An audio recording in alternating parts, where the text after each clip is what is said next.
الحمد لله رب العالمين والعاقبة للمتقين والصلاة والسلام على أشرف الأنبياء والمرسلين أما بعد فأعوذ بالله السميع العليم من الشيطان الرجيم من همزه ونفخه ونفثه بسم اللہ الرحمن الرحیم۔ شروع اللہ کے نام سے جو بڑا مہربان نہایت رحم فرمانے والا ہے۔ امی جان عائشہ صدیقہ مطہرہ مقدسہ رضی اللہ تعالی عنہا کی براءت، ان کی عزت کا دفاع، ان کی شان کا دفاع کے حوالہ سے ہم سبق پڑھ رہے تھے سورۃ النور میں۔ حضرت ابو بکر صدیق رضی اللہ تعالی عنہ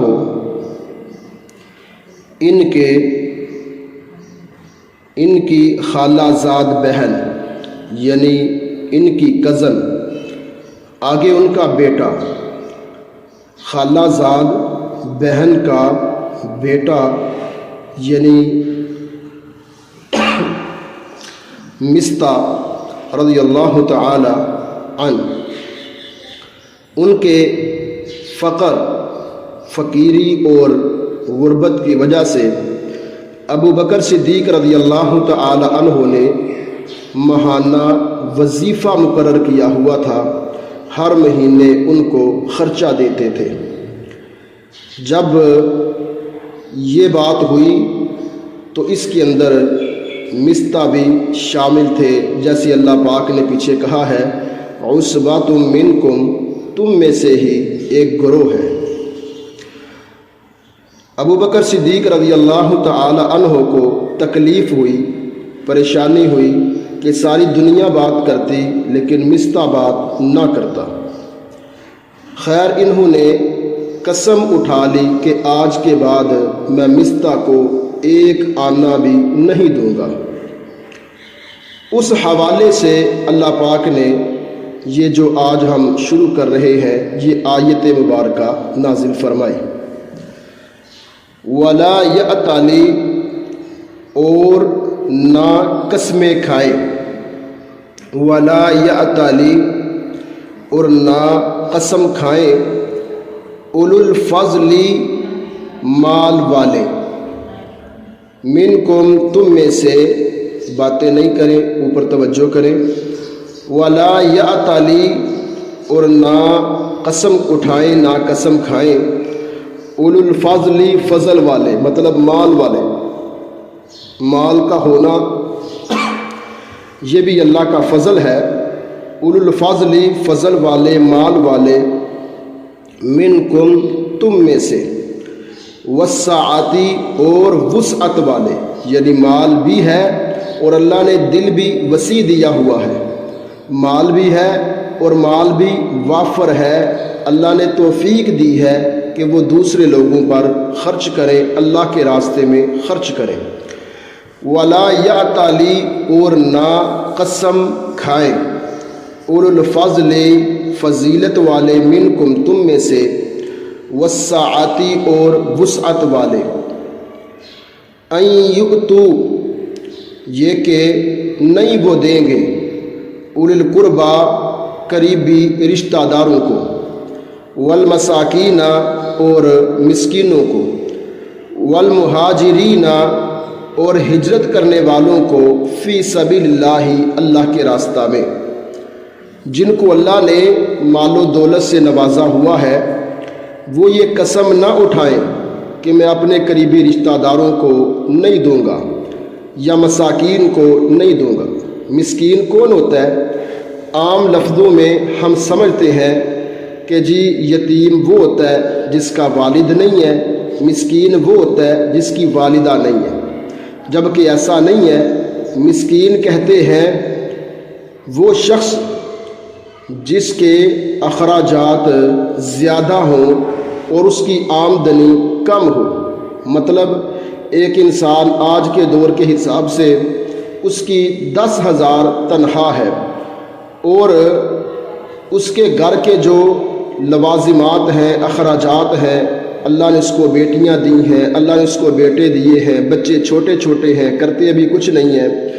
تو گھر کے اخراجات زیادہ ہیں، تو یہ مسکین ہے، اس کے اوپر اپنا مال خرچ کیا جائے۔ والمہاجرین فی سبیل اللہ، اور اللہ کے راستے میں ہجرت کرنے والے، جنہوں نے اللہ کے دین کے لیے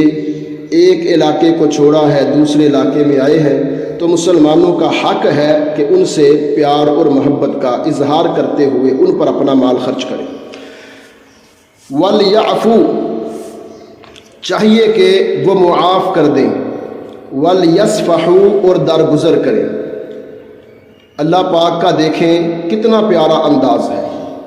ہم نے کسی کو سمجھانا ہو نا تو ہم بڑی محفل کے اندر اس کو بدنام کر دیتے ہیں۔ ہم نے کسی کی اصلاح کرنی ہو تو ہم لوگوں کے سامنے اس کو مخاطب کر کے اس کا نام لے کے اس کو سمجھانے کی کوشش کرتے ہیں، لیکن یہ انداز بالکل غلط ہے۔ اللہ کا انداز دیکھیں، نہ اللہ پاک نے ابو بکر صدیق کا نام لیا، نہ صحابہ کرام کو مخاطب کیا، بلکہ عمومی بات کی کہ جن کو اللہ نے مال و دولت سے نوازا ہے وہ قسمیں نہ اٹھائیں کہ وہ اپنے قریبی رشتہ داروں پر اور مسکینوں پر اور مہاجرین پر اپنا مال خرچ نہیں کریں گے، بلکہ ان کو چاہیے کہ وہ معاف کر دیں اور درگزر کریں۔ وَلْيَعْفُوا، اور چاہیے کہ وہ معاف کر دیں، وَلْيَصْفَحُوا، اور وہ درگزر کریں۔ آگے اللہ نے ایک اور انداز اپنایا کہ شاید یہ بات دل پر اثر کر جائے۔ اللہ نے کہا اَلَا تُحِبُّونَ، کیا تم پسند نہیں کرتے، اَن یغفر اللہ، یہ کہ معاف کر دے اللہ، لکم، تم کو، کیا تم پسند نہیں کرتے کہ اللہ تمہیں معاف کر دے؟ تو یقیناً ہم پسند کرتے ہیں کہ اللہ ہمیں معاف کر دے۔ تو بھائی اگر تم پسند کرتے ہو کہ اللہ تمہیں معاف کر دے تو تم بھی اللہ کے بندوں کو معاف کر دیا کرو، تم بھی اللہ کے بندوں سے درگزر کیا کرو۔ واللہ، اور اللہ غفور، بخشنے والے، رحیم، رحم کرنے والے ہیں۔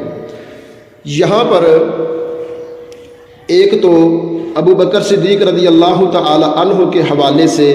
یہ بات نازل ہوئی، جس کے بعد ابو بکر صدیق رضی اللہ تعالی عنہ نے رو کر اللہ سے معافی مانگی اور اپنے بھائی کو، اپنے یعنی خالہ زاد بہن کے بیٹے کو معاف بھی کر دیا اور دوبارہ ان کا وظیفہ مقرر کر دیا اور دوبارہ ان پر اپنا مال خرچ کرنا شروع ہو گئے۔ دوسری بات، اللہ پاک نے یہاں پر منع کیا ہے کہ اللہ کی نافرمانی میں کبھی قسم نہ اٹھائیں۔ کوئی بھی معاملہ ہو، اللہ کی نافرمانی میں قسم نہ اٹھائیں۔ ویسے تو اللہ کی فرما برداری میں بھی قسم اٹھانے سے پرہیز کرنا چاہیے، لیکن نافرمانی میں تو بالکل نہ اٹھائیں۔ پھر تیسری بات، قسم کا کفارہ ہے۔ ایک بندہ قسم اٹھاتا ہے، اس قسم کو پورا نہیں کرتا، قسم کو توڑ دیتا ہے، تو اس کا کفارہ موجود ہے۔ جبکہ ابو بکر صدیق رضی اللہ تعالی عنہ نے کفارہ ادا نہیں کیا، اور اللہ نے بھی کہا کہ ایسی قسموں کی کوئی حیثیت نہیں ہے۔ اگر بندہ کبھی غصے میں یا پریشانی میں اللہ کی نافرمانی والی قسم اٹھا لے، اس قسم کو فوراً توڑا جائے اور اس کا کفارہ بھی کوئی نہیں ہے۔ ان الذین، بے شک وہ لوگ، یرمون، جو تہمت لگاتے ہیں، ان الذین، بے شک وہ لوگ، یرمون، جو تہمت لگاتے ہیں، المحصنات، پاک دامن عورتوں پر، الغافلات، بولی بالی انجان عورتوں پر، مطلب اسے پتہ بھی نہیں ہے اور اس پر تہمت لگ چکی ہے، المؤمنات، ایمان والی مومن عورتوں پر، ان الذین، بے شک وہ لوگ، یرمون المحصنات الغافلات المؤمنات، جو تہمت لگاتے ہیں ایمان والی بے خبر غافل پاک دامن عورتوں پر، لعنوا، لعنت ہے ان پر، لعنوا، لعنت کی گئی ہے ان پر فی دنیا دنیا میں والآخرتی اور آخرت میں وَلَهُمْ اور ان کے لیے عذاب عظیم بہت بڑا عذاب ہے۔ اللہ پاک ہم سب کو اپنی زبانوں کی حفاظت کرنے کی توفیق عطا فرمائے۔ یوم اس دن تشہد گواہی دیں گے علیہم ان پر، یوم اس دن تشہد گواہی دیں گے، قسمیں اٹھائیں گے، علیہم ان پر، السنتہم ان کی زبانیں، وایدیہم اور ان کے ہاتھ، وارجلہم اور ان کے پاؤں، بما اس چیز کے بارے میں جو کانو تھے وہ یعملون عمل کرتے۔ آج دنیا کے اندر تو پردہ پڑ جائے گا، آج ہم کسی کے بارے میں بات کریں گے، کسی پر تہمت لگا دیں گے یا کوئی گناہ کرے گا تو آج تو دنیا کے اندر پردہ ہو جائے گا، لیکن قیامت کا دن ہوگا، ہماری زبانیں، ہمارے ہاتھ، ہمارے پاؤں بولیں گے۔ اللہ پاؤں کو بولنے کی طاقت دے گا، وہ پاؤں بولیں گے، ہمارے ہاتھ بولنا شروع ہو جائیں گے، بتائیں گے کہ یہ بندہ، یہ عورت، یہ مرد کہاں پر بیٹھ کر کس کس کے متعلق کیا کیا باتیں کرتے رہے۔ اللہ اکبر، کتنا خطرناک وہ دن ہوگا، کتنا پریشانی والا وہ وقت ہوگا جب انسان کے اپنے ہاتھ ہی اس کے خلاف گواہی پیش کریں گے، جب انسان کے اپنے پاؤں ہی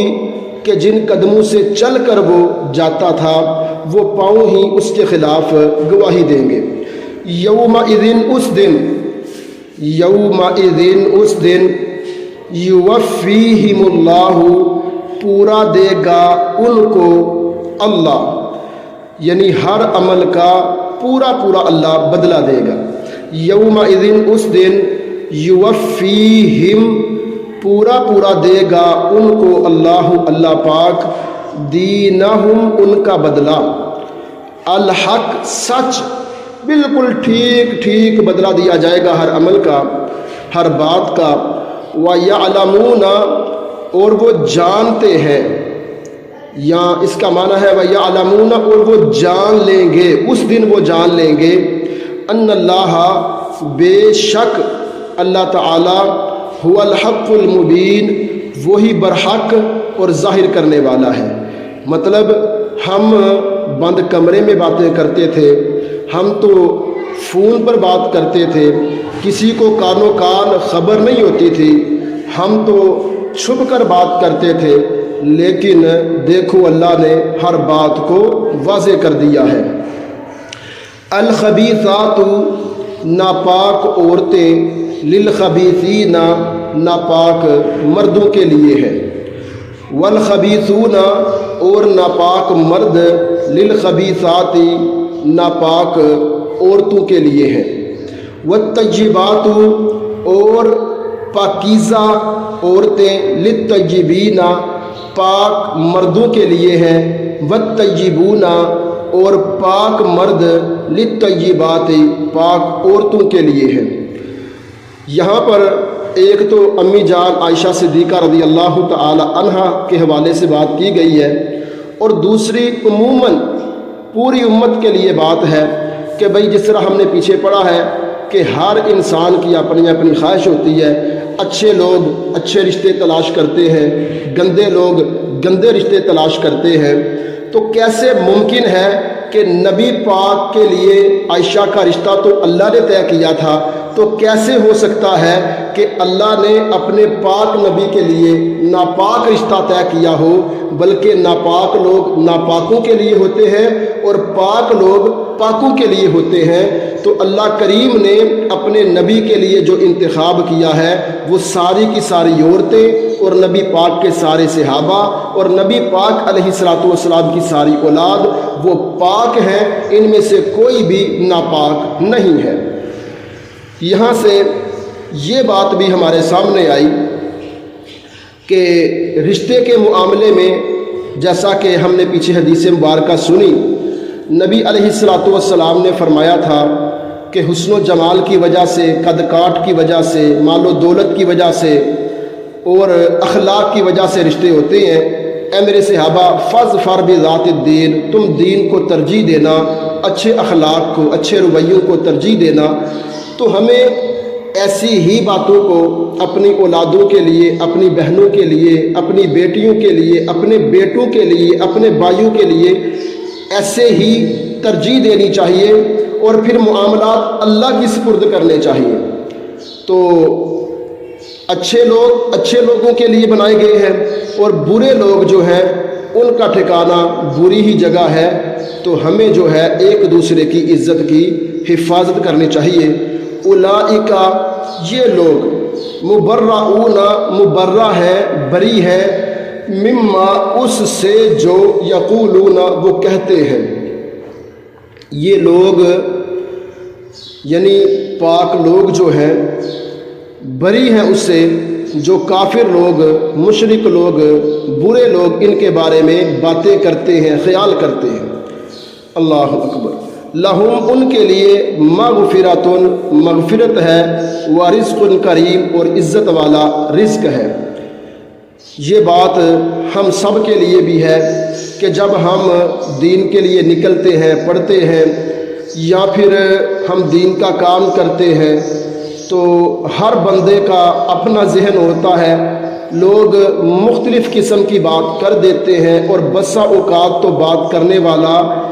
ایسا جملہ، ایسا لفظ زبان سے ادا کر دیتا ہے کہ سننے والا پریشان ہو جائے۔ جس طرح کہ کوئی یہ کہہ دے کہ بھئی دیکھیں فلاں مولوی صاحب، انہوں نے گاڑی کہاں سے لے لی، انہوں نے کاروبار کہاں سے بنا لیا، گھر کہاں سے بنا، تو یقیناً یہ فنڈ کھاتے ہیں، ٹھیک ہے جی۔ یا کسی نیک عورت کے بارے میں بات کر دی کہ جی یہ دیکھیں یہ فلاں عورت جو ہے، آپ اس کو اچھا نہ سمجھے، وہ تو اس طرح کی ہے۔ یا کسی اچھے انسان کے بارے میں برا گمان، بری بات کر دینا۔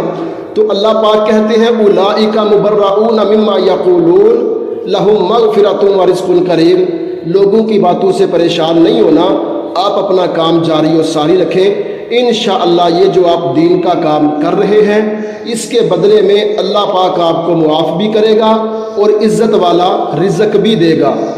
لوگوں کی باتیں تو یہاں تک ہوتی ہیں کہ بندہ بات سن کے یہ ذہن بنا لیتا ہے کہ بھئی آج کے بعد میں نے درس بھی نہیں دینا، آج کے بعد میں نے نماز بھی نہیں پڑھانی۔ کیوں؟ اور یار چھوڑو یہ لوگوں کی باتیں۔ لیکن اللہ پاک تسلی دیتے ہیں کہ بھئی آپ دین کا کام کریں، آپ اپنے اعمال کو جاری و ساری رکھیں۔ ہماری کوئی بہن اگر پردہ کرتی ہے اور پردہ کرنے کی وجہ سے اسے باتوں کا سامنا کرنا پڑتا ہے، یا پھر ہوتا ہے جس طرح آج کے دور میں یہ جی پلکیں بنائیں، یہ جی فلاں کریں، یہ جی چہرے کو ٹیڑھا میڑھا کریں، تو اب جو دین والی عورت ہے وہ تو سمجھتی ہے کہ جہاں تک جائز ہے وہ تو ٹھیک ہے، لیکن جہاں پر جا کے اللہ اور اللہ کے رسول صلی اللہ علیہ وسلم کی نافرمانی ہوگی میں تو وہ نہیں کروں گی۔ تو اس حوالے سے بھی باتیں سننا بھی پڑتی ہیں، باتیں ہوتی بھی ہیں۔ یا پھر جوان بچی ہو، با پردہ ہو، تو گھر کے اندر ہی کوئی فرد کیا دیتا ہے کہ بھئی یہ اندر رہتی ہے، یہ پردہ کرتی ہے، ہاتھ بھی چھپا کے رکھتی ہے، کوئی اس کو پسند کس طرح کرے گا، کوئی اس کو کس طرح قبول کرے گا، یہ لوگوں کے سامنے آئے گی تو رشتہ ہوگا نا۔ تو یہ ساری باتیں تکلیف دہ ہوتی ہے۔ بندہ کہتا ہے کہ بھئی میں کر رہا ہوں اپنے رب کو راضی کرنے کے لیے، لوگوں کو کیا تکلیف ہے۔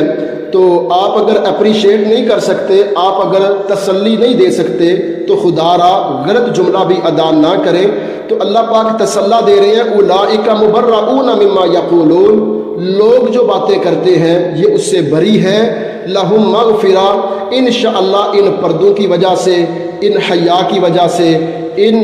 شرموں کی وجہ سے، اور ان نمازوں کی وجہ سے، ان قربانیوں کی وجہ سے، دین کی خدمت کی وجہ سے، کلاسیں لینے کی وجہ سے اللہ معاف بھی کر دیں گے اور عزت والا رزق بھی اللہ عطا فرمائیں گے۔ یا ایھا الذین، جب کبھی ایسی بات ہو تو انشاءاللہ کہہ دیا کریں، اللہ پاک قبول فرمانے والے ہیں۔ یا ایھا الذین آمنوا، اے وہ لوگو جو ایمان لائے ہو، لا تدخلوا، نہ تم داخل ہو جاؤ، بیوتن، گھروں میں،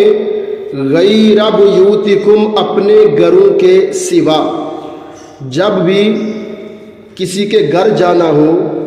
تو یوں ہی منہ اٹھا کے گھر کے اندر داخل نہ ہو جاؤ۔ اے ایمان والو، تمہارے لیے جائز نہیں ہے کہ تم اپنے ذاتی گھروں کے سوا کسی دوسرے گھر میں اس طرح جاؤ، حتیٰ کہ تستأنسوا، تم اجازت طلب کرو، وتسلموا، اور سلام کر لو، علی اہلہا، اس گھر والوں پر۔ دروازہ کھٹکھٹاؤ اور سلام لو، السلام علیکم ورحمۃ اللہ، اور بتلاؤ کہ میں کون ہوں۔ آگے سے کوئی پوچھے بھائی کون ہے، تو یہ جو ہے نا میں کون ہوتا ہے؟ بھئی آپ بتائیں کہ میں فلاں ہوں اور فلاں سے ملاقات کے لیے آیا ہوں۔ اگر اجازت ملے تو گھر کے اندر جاؤ، ذالکم، یہ خیر، بہتر ہے، لکم، تمہارے لیے، لعلکم، تاکہ تم تذکرون، نصیحت حاصل کرو۔ فَإِن لَمْ تَجِدُوا، اگر نہ تم پاؤ، فیہا، اس میں، احدن، کسی کو، گھر میں کوئی بھی نہ ہو، تم نے دستک دی ہے، تم نے سلام لی ہے، لیکن آگے سے جواب کوئی نہیں آیا، فلا تدخلوها، پس نہ تم داخل ہو جاؤ اس میں، گھر میں داخل نہیں ہونا، حتیٰ کہ یؤذن لکم، اجازت دی جائے تم کو، وَإِن، اور اگر، قیلا، کہا جائے، یہ بات اگلی کڑوی بڑی ہے لیکن اس کے اندر خیر بھی بڑی ہے۔ وَإِن، اور اگر، قیلا، کہا جائے، لکم، تمہیں، ارجعوا، لوٹ جاؤ، فرجعوا، پس تم واپس پلٹ جاؤ، لوٹ جاؤ، ہوا یہ، ازکا، زیادہ پاکیزہ ہے، لکم، تمہارے لیے، واللہ، اور اللہ، بما تعملون، جو تم کرتے ہو، علیم، جاننے والے ہیں۔ پہلا اصول یہ ہے کہ اجازت طلب کرو۔ اچھا، گھر میں کوئی نہیں ہے، پھر بھی گھر میں جب تک اجازت نہ ملے داخل نہیں ہونا۔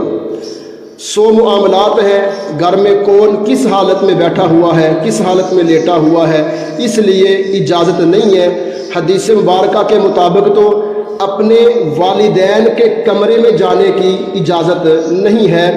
شادی شدہ اولاد کے کمرے میں دستک دینے کے بغیر جانے کی اجازت نہیں ہے، چہ جائے کہ سسو ماں اور ماں بستر کے پاس کھڑی ہو کے بیٹے کا پاؤں پکڑ کے کہے اٹھ جا، اب تو 9 بج رہی ہے، اور وہ دونوں میاں بیوی لیٹے ہوئے ہوں، یہ بڑی شرم والی بات ہے۔ اپنی اولاد کے کمرے میں اور اولاد کو والدین کے کمرے میں بغیر اجازت کے جانے کی اجازت نہیں ہے۔ اچھا، آپ کسی کے گھر گئے، اب گھر کا ماحول کیسا ہے، گھر میں خوشی ہے، غمی ہے، کس طرح کا ماحول ہے، یہ تو گھر والے جانتے ہیں۔ آپ نے جا کے دستک دی اور آگے سے جو باہر آیا وہ پریشان تھا، گھر کے اندر امن نہیں تھا، سکون نہیں تھا، یا گھر کے اندر کوئی پرابلم تھی، اس نے مناسب سمجھا کہ یہ رشتہ دار، یہ بہن، یہ بھائی اس وقت ہمارے گھر نہ آئے تاکہ ہمارے اندرونی معاملات کا پتہ نہ چلے۔ اگر وہ کہے ارجعوا، لوٹ جاؤ، تو کیا کرنا چاہیے؟ فرجعوا، پس تم لوٹ جاؤ۔ یہ نہیں ہے کہ میں نے جی اتنی دور سے ملنے کے لیے آئے ہم، آپ نے اندر نہیں آنے دیا، آج کے بعد آپ کا اور ہمارا رشتہ ہی ختم، ٹھیک ہے۔ یا پھر آپ کسی مریض کو اس کا حال پوچھنے کے لیے فون کرتے ہیں، مریض ہے اور آپ کو بھی پتہ ہے کہ میں مریض کا حال پوچھنے کے لیے فون کر رہا ہوں یا کر رہی ہوں، آپ کہتے، آگے سے اس کا بیٹا یا بیٹی فون اٹھاتی ہے، ریسیو ہوتا ہے، آپ کہتے ہیں السلام علیکم، وہ آگے کہتے ہیں وعلیکم السلام، آپ کہتے ہیں جی ماما سے یا پاپا سے بات کروا دیں، وہ کہتا ہے جی وہ بیمار ہے تو وہ بات نہیں کر سکتے، آپ مجھ سے بات کر لیں، آپ سنائیں کیا حال ہے۔ آگے سے آپ کہتے ہیں کتنا اچھا رویہ ہے، آپ کہتے ہیں چلو ٹھیک ہے، اگر اس نے بات نہیں کرنی تو ہم نے فون کیوں کیا ہے، تم سے بات کرنے کے لیے فون تو نہیں کیا، لہٰذا آج کے بعد تم کون اور ہم کون۔ یہ کیسا جھگڑا ہے؟ آپ کو بھی پتہ ہے کہ وہ مریض ہے اور میں مریض کے لیے ہی فون کر رہی ہوں یا کر رہا ہوں، لیکن اس بات کا غصہ ہے کہ میری بات کیوں نہیں ہو سکی، میں نے بات کیوں نہیں کی؟ بھئی حالات کو سمجھا کریں، بدگمانیوں سے بچا کریں، ہمیشہ اچھے گمان رکھا کریں، اس کے لیے ہی، اس کے اندر ہی ہمارے لیے خیر اور بہتری ہے۔ اللہ پاک کیا کہہ رہے ہیں؟ اگر تمہیں یہ کہہ دیا جائے ارجعو، تم سیالکوٹ سے آئے ہو، گجرانوالہ سے آئے ہو، واپس چلے جاؤ، ابھی ملاقات نہیں ہو سکتی، تو فرجعو، پس تم لوٹ جاؤ، پس تم، ہے مشکل کام لیکن اللہ کا حکم ہے، ہمیں ماننا چاہیے کہ نہیں ماننا چاہیے؟ کہ ہم ضد کریں کہ بھئی نہیں اون آئے آتے کو نہیں ملنا ہے، یہی ہونا چاہیے نا؟ جس طرح مانگنے والی عورتیں کرتی ہیں، ان کو کہنا بھئی اللہ کے لیے معاف کر دیں، اللہ کی سپرد، نہیں سوٹ دے دو باجی معاف کر دو، نہیں 1 میٹر کپڑا دے دو باجی، 1 روٹی دے دو، 10 روپے دے دو، بندہ پریشان ہو جاتا ہے یہ معاملہ کیا ہے؟ بالکل بعض رشتہ داروں کی بھی یہی سچویشن ہوتی ہے، تو ہمیں اپنی اصلاح کرنی چاہیے۔ وَإِنْ، اور اگر قیلہ کہا جائے لَكُمْ، تمہیں ارجعو، لوٹ جاؤ، تو فرجعو، پس تم لوٹ جاؤ۔ اچھا یہ لوٹنا بری بات ہے، ہماری عزت کے خلاف ہے؟ نہیں، ہوا وہ ازکا، زیادہ پاکیزہ ہے، لکم، تمہارے لیے، واللہ، اور اللہ بما تعملون، جو تم کرتے ہو، علیم، جاننے والے ہیں۔ لیس علیکم، نہیں ہے تم پر، جناح، کوئی گناہ، ان تدخلوا، یہ کہ تم داخل ہو جاؤ، بیوتن، ایسے گھروں میں، غیر مسکونۃ، جہاں کسی کی سکونت نہیں ہے، یعنی اب یہ گھر بن رہا ہے یا گھر بنا ہوا ہے، اندر رہتا کوئی نہیں ہے، سب کو علم ہے اندر کوئی بھی نہیں ہے، تو وہاں پر آپ بغیر اجازت کے جائیں، وہاں پر یہ قانون نہیں ہے۔ فیہا، اس میں، متاع لکم، سامان ہے تمہارا، تمہاری اندر کوئی چیز پڑی ہوئی ہے، تم بجلی کا کام کر رہے ہو، تم پیپ فٹنگ کا کام کر رہے ہو، تم کوئی کام کر رہے ہو، تو وہاں پر تم بغیر اجازت کے آؤ جاؤ، لیکن وہاں پر جہاں رہائش نہیں ہے، وہاں پر جہاں پر رہائش نہیں ہے، جہاں پر رہائش ہے وہاں پر اجازت لینی پڑے گی۔ لیس علیکم، نہیں ہے تم پر، جناح، کوئی گناہ، ان تدخلوا، یہ کہ تم داخل ہو جاؤ، بیوتن، ایسے گھروں میں، غیر مسکونۃ، جہاں کسی کی رہائش نہیں ہے، فیہا، اس میں، متاع لکم، تمہارا سامان ہے، واللہ، اور اللہ، یعلم، جانتے ہیں، ما تبدون، جو تم ظاہر کرتے ہو، وما تکتمون، اور جو تم چھپاتے ہو۔ یعنی اللہ نے تو سمجھا دیا ہے، اب تم ان اصولوں پر عمل کرتے ہو نہیں کرتے، یا یوں ہی منہ اٹھا کے بابا جی اندر آ جاتے ہیں، کوئی گل نہیں، اپنے محلے دا ہی گھر ہے، یہ اپنے چاچا جی نے، یہ اپنے دادا جی نے، پورے محلے دے، ٹھیک ہے جی۔ تو جو تم چھپاتے ہو اور جو تم ظاہر کرتے ہو، اللہ تعالیٰ ان چیزوں کو خوب جانتے ہیں۔ قل، اے نبی صلی اللہ علیہ وسلم کہہ دیجئے، للمؤمنین، ایمان والے مردوں کے لیے، یغضوا، وہ نیچا رکھیں، من ابصارہم، اپنی نظروں کو۔ اے نبی صلی اللہ علیہ وسلم کہہ دیجئے، ایمان والے مردوں کے لیے، یغضوا، وہ جھکا کے رکھے، من ابصارہم، اپنی نظروں کو، اپنی نگاہوں کو، ویحفظوا، اور حفاظت کریں، فروجہم، اپنے فرجوں کی، اپنی شرمگاہوں کی، ذالک، یہ، ازکا، زیادہ پاکیزہ ہے، لہم، ان کے لیے، ان اللہ، بے شک اللہ، خبیر، خبر رکھنے والے ہیں، بما یصنعون، جو وہ کرتے ہیں۔ اچانک نظر پڑ جائے اس کی معافی ہے، لیکن ارادہ تن دیکھنا کسی غیر محرم کو، یا چھپ کے دیکھنا، یا کوئی بہانہ تلاش کر کے اپنے گھر میں آئے ہوئے مہمانوں کو دیکھنا، یہ گناہ والا عمل ہے۔ حکم یہ ہے کہ اپنی نظروں کو جھکا کے رکھو اور اپنی عزتوں کی، شرمگاہوں کی حفاظت کرو۔ ذالک، یہ ازکا، زیادہ پاکیزہ ہے ان کے لیے۔ کیا مطلب؟ مطلب یہ ہے کہ اس سے ان کی عزت بھی بڑھے گی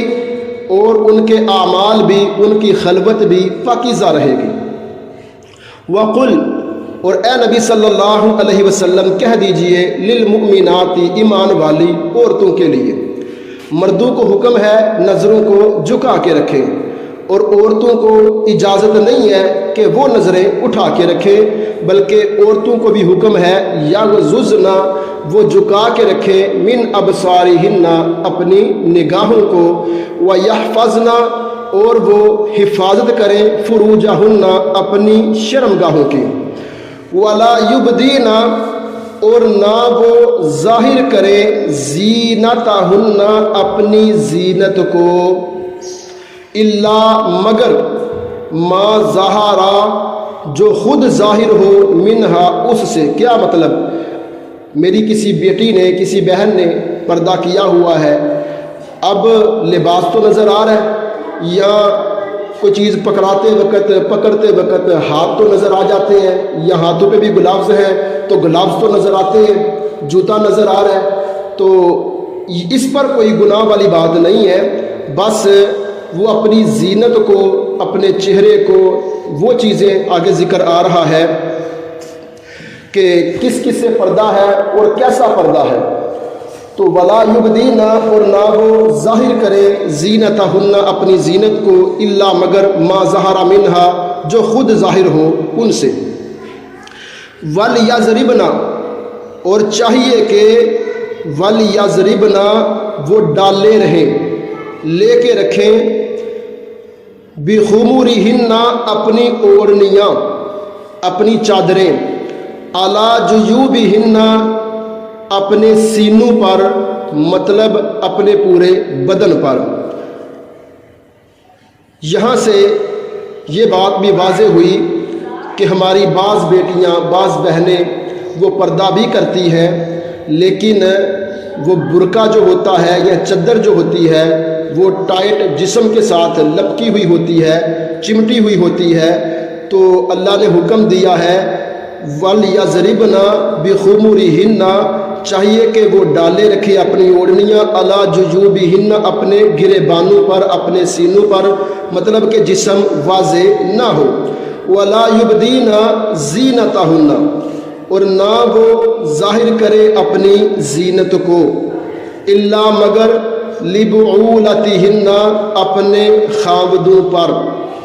او، یا، آبائہن، اپنے باپ پر، او، یا، آبائی بعولتہن، اپنے شوہروں کے باپ پر، یعنی اپنے سسر پر،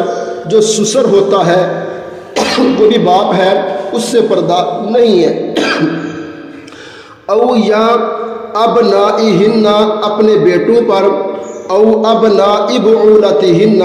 یا اپنے شوہروں کے بیٹوں پر، یعنی اگر کسی کی 2 بیویاں ہیں، 3 بیویاں ہیں، تو شوہر کے جو دیگر بیٹے ہیں ان سے بھی پردہ نہیں ہے، او اخوانہن، یا اپنے بھائیوں پر، او بنی اخوانہن،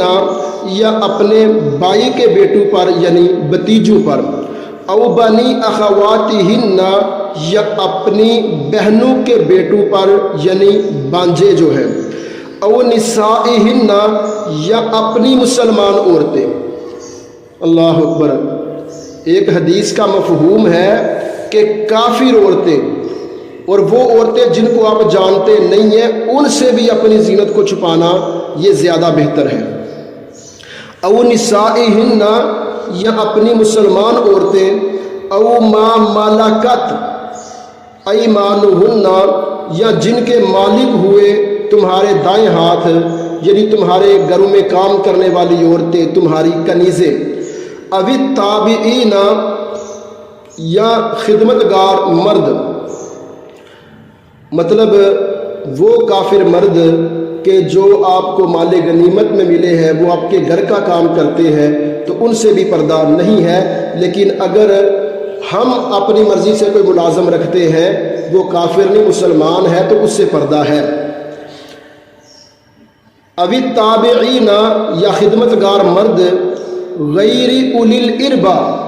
نہ غرض رکھنے والے، یعنی ایسے مرد جن کو آپ سے کوئی غرض ہی نہ ہو، من الرجال، مردوں میں سے،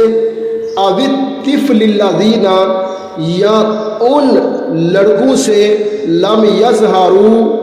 جو نہیں ہے واقف، علی عورات النساء، عورتوں کے پردے پر،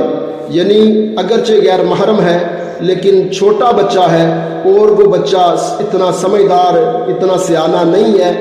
تو اس سے بھی نابالغ بچہ اس سے بھی پردہ نہیں ہے، پردہ نہ کیا جائے۔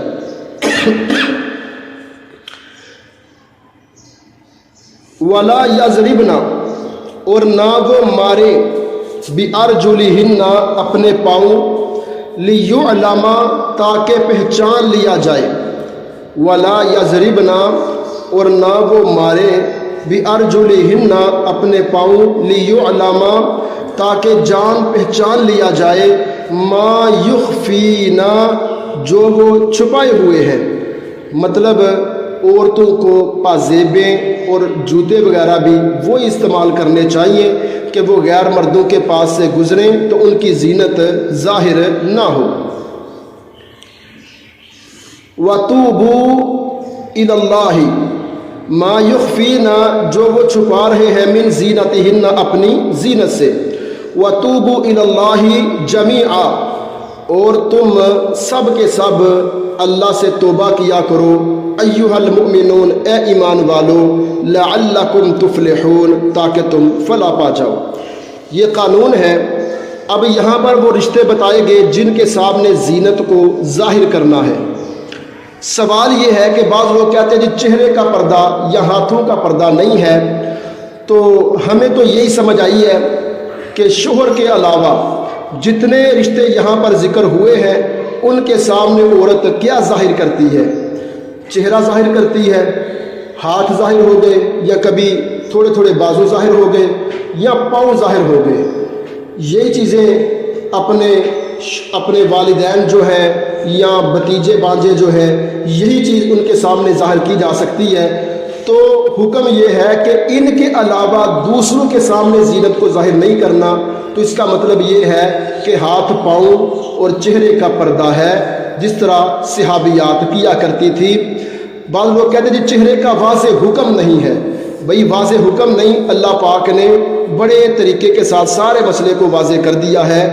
تو یہ سارا عمل کرنے کے باوجود جب ہماری بہنیں، ہماری بیٹیاں، ہماری مائیں پردہ کرتی ہیں تو پھر بھی کہیں نہ کہیں کوئی مسٹیک، کوئی غلطی ہو جاتی ہے۔ کبھی اچانک